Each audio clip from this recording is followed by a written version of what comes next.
حق میں بلند کرنے والا کوئی ایرا گہرا، کوئی لیڈر، کوئی پارلیمنٹ میں بیٹھنے والا، کوئی ویدھان سبھا میں بیٹھنے والا نہیں ہوتا. اس آواز کو بلند کرنے والا بھی آج بڑے فخر کے ساتھ کہتے ہیں ہم کہ وہ عالم دین ہی ہوتا ہے.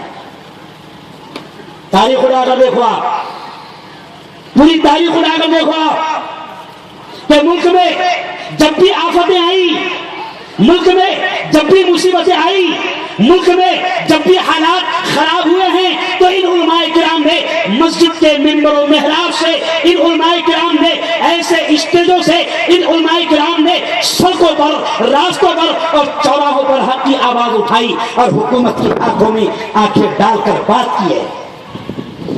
جیل کے سلاخوں میں ہم کو ٹھوسا گیا، مارا گیا، کچلا گیا.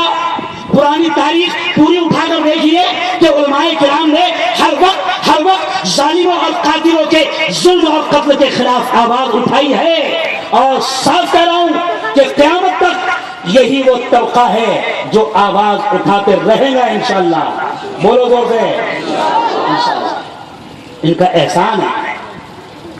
آج جو معاملات ہو رہے ہیں اس میں بھی علماء ہی بول رہے ہیں. جس قسم کے ظلم عام ہو رہے ہیں اس میں بھی علماء ہی بول رہے ہیں.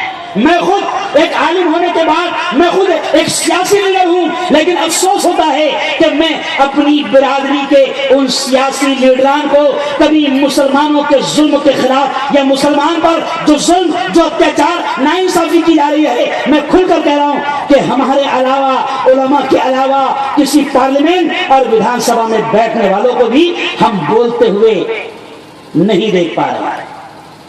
یہ تو جس پارٹی کے ہوتے ہیں اس کی گود میں جا کر ارے بولو بیٹھ جاتے ہیں. لڑتے ہم ہی ہیں، ظلم کے خلاف آواز اٹھاتے علماء ہی ہے. یہ جمعیت علماء، یہ جمعیت علماء کے علماء کرام یہاں پر بیٹھے ہیں. ملک پر بھی احسان ہے جمعیت علماء کا، علماء کا، ان دھرم گروؤں کا، ان نماز کے پڑھانے والوں کا، ان مسجدوں کے اماموں کا، ان مدرسے کے اماموں کا، علماء کا. ملک پر بھی احسان ہے، پورے ہندوستان پر، پورے بھارت پر احسان ہے. تاریخ اٹھا کر دیکھیے کہ علماء کرام نے جب ملک پر آفت آئی اور ملک پر گوروں نے قبضہ کر لیا، ظالموں نے قبضہ کر لیا، اور ہندوستان کے رہنے والے جین کو، برہمن کو، دلت کو، کرسچن کو، مسلمان کو، ہندوستان کی 6000 ذاتیوں کو جب انگریزوں نے غلام بنایا اور جوتی کی نوک پر رکھا تو تاریخ کہتی ہے یہی وہ علماء کرام کی بڑی جماعت تھی جنہوں نے انگریزوں کے خلاف آواز اٹھائی. اور یہی وہ جماعت تھی، یہی وہ دیوبند تھا، یہی وہ علماء کرام کا گڑھ تھا جہاں سے آواز لگی تھی انگریزوں ہندوستان چھوڑ دو، جہاں سے نعرہ لگا تھا انقلاب زندہ باد. یہ نعرہ لگانے والے بھی کون ہیں؟ ارے بولو، علماء دیوبند ہیں، علماء کرام ہیں. قربانیاں اتنی دی کہ کوئی شاعر کہتا ہے آج بہت سارے مکار جن کا ملک کی قربانی میں پسینہ بہانے کے برابر بھی حصہ نہیں ہے، تو ہم ان سے یہ کہتے ہیں کہ یہ علماء کرام نے اتنی قربانیاں دی، اپنی گردنوں کو ایسے کٹوایا کہ ہمارے یہاں کے ایک شاعر ہے حافظ مشتاق سائل، وہ کہتے ہیں، سن لو مسلمانوں، وہ کہتے ہیں حکومت کے سامنے بھی ہم یہ پیغام دیتے ہیں کہ ہماری قربانیاں کتنی ہیں. یہ بھی سن لو، صرف اشارہ کر رہا ہوں کہ وہ کلیاں بھی ہماری تھیں، وہ کلیاں بھی ہماری تھیں، گلے تر بھی ہمارے تھے، چمن میں ہر طرف بکھرے ہوئے پر بھی ہمارے تھے. اور حدیں دہلی سے لے کر سرحدیں لاہور تک ساحل، ہزاروں پیڑ پر لٹکے ہوئے سر بھی ہمارے تھے. کسی اور کے نہیں تھے، سر بھی ہمارے تھے. اور بمبئی کے آزاد میدان میں ہم نے یہ پیغام دیا کہ جو لوگ ہماری قربانیوں کو، ہمارے نام کو مٹانے کی کوشش کرتے ہیں تو ہم ان سے کہتے ہیں کہ ہمارا نام کبھی ختم ہونے والا نہیں، ہماری قربانیوں کی داستان کبھی مٹنے والی نہیں. ہم ان سے بھی کہتے ہیں کہ تیرے بدن سے نہ تیری آستین سے آئے گی، تیرے بدن سے نہ تیری آستین سے آئے گی، ہم ہی شہید ہوئے ہیں، ہم ہی سے آئے گی. بدل رہے ہو جو تاریخ تو بدل ڈالو، ہمارے خون کی خوشبو زمین سے آئے گی. یہ ہے ہماری قربانی. علماء کرام نے ملک کو گردنوں کی ضرورت پڑی انبار لگا دیا، سروں کا قطب مینار کھڑا کر دیا، جب خون کی ضرورت پڑی خون کی ندیاں بہا دی۔ لیکن آج خاص طور سے میں کبھی آؤں گا جمعیت علماء کے اسٹیج سے تو پوری تاریخ بیان کروں گا، لیکن آج میرے ہاتھ میں جو پرچہ دیا گیا جس میں جو عنوان کی جھلکیاں ہیں، میں اس پر آپ لوگوں سے خاص طور سے مسلمانوں سے بات کرنا چاہتا ہوں، مسلمانوں کو پیغام دینا چاہتا ہوں۔ سب سے پہلا میرا یہ پیغام ہے، سب سے پہلا میرا یہ سندیش ہے، میرا یہ میسج ہے مسلمانوں کہ ہم اسلام کی صحیح اور سچی تصویر ہندو بھائیوں کے سامنے پیش کریں۔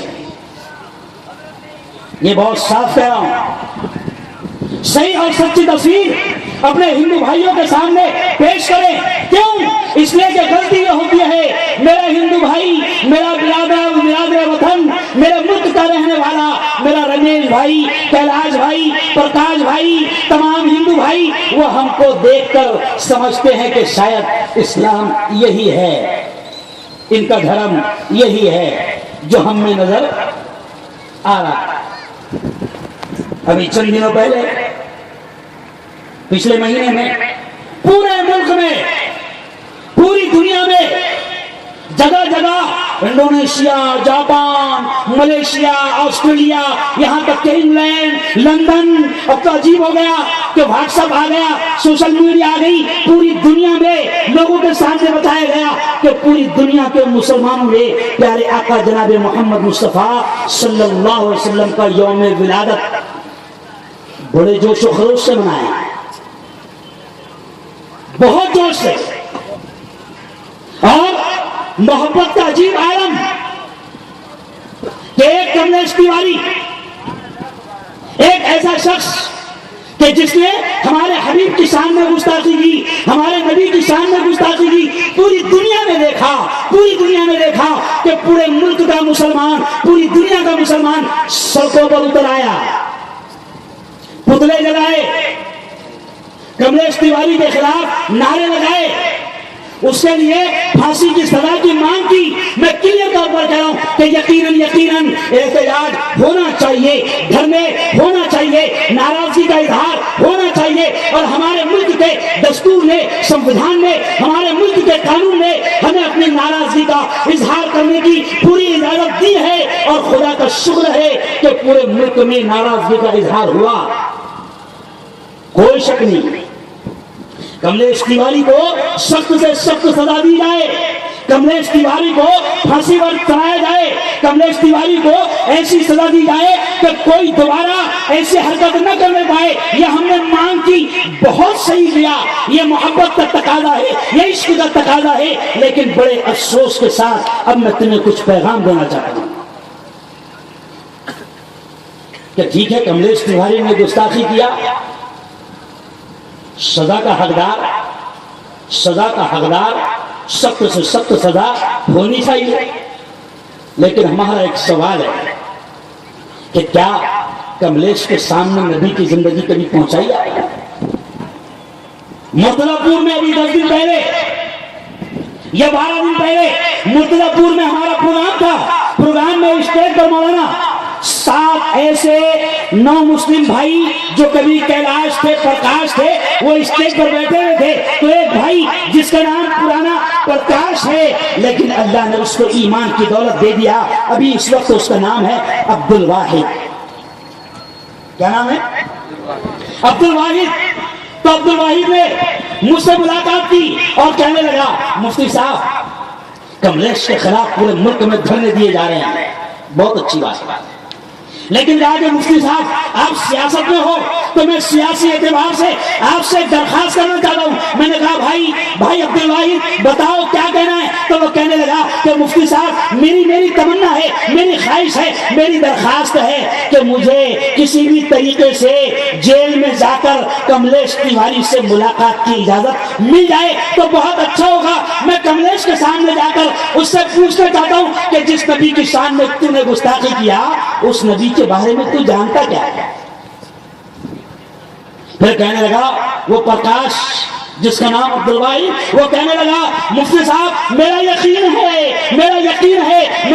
ہے کہ جس دن کملیش کے سامنے، پرکاش کے سامنے، گنیش کے سامنے، رمیش کے سامنے اور بھارت کے تمام ہندو بھائیوں کے سامنے میرے نبی کی صحیح زندگی آ جائے گی، تو وہ کہنے لگا مفتی صاحب مجھے یقین ہے کہ جس طرح ہم لوگ نبی سے پیار کرتے ہیں انشاءاللہ وہ بھی محمد کے دیوانے بن کر دنیا سے جائیں گے۔ یہ بہت اہم